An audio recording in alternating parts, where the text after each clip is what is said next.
বিশ্বকাপের ডামাডোলের মধ্যে চট্টগ্রামে উৎসবমুখর পরিবেশে অনুষ্ঠিত হলো ঐতিহ্যবাহী দুই চিরপ্রতিদ্বন্দ্বী দল ব্রাজিল ও আর্জেন্টিনার মধ্যকার প্রীতি ফুটবল ম্যাচ। ৩০শে জুন মঙ্গলবার সকালে চট্টগ্রাম জেলা স্টেডিয়ামে টিভি ক্যামেরা জার্নালিস্ট অ্যাসোসিয়েশন টিসিজে এর চট্টগ্রামের আয়োজনে এই প্রীতি ম্যাচে টাইব্রেকারে জয় পায় ব্রাজিল। নির্ধারিত সময়ে খেলা ২-২ গোলে ড্র হওয়ার পর রোমাঞ্চকর টাইব্রেকারে ৫-৪ ব্যবধানে আর্জেন্টিনাকে হারিয়ে জয় পায় ব্রাজিল। ক্যামেরা হাতে মাঠে ময়দানে ব্যস্ত থাকলেও মাঠের পারফরম্যান্সে মুগ্ধ করেন উভয় দলের খেলোয়াড়েরা। খেলা শেষে পুরস্কার বিতরণী অনুষ্ঠানে প্রধান অতিথি হিসেবে উপস্থিত থেকে বিজয়ীদের হাতে ট্রফি তুলে দেন চট্টগ্রাম জেলা ক্রীড়া সংস্থার সদস্য সচিব মোহাম্মদ সালাউদ্দিন।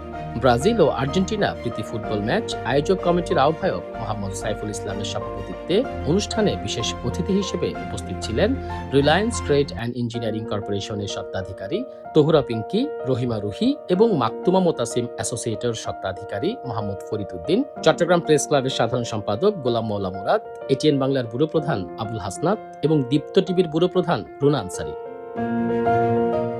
এমন আয়োজন ভবিষ্যতেও অব্যাহত রাখার কথা জানান সংগঠনের সভাপতি এনামুল হক এবং সাধারণ সম্পাদক আশরাফুল আলম মামুন। Rasel Uddin Jony, N sports.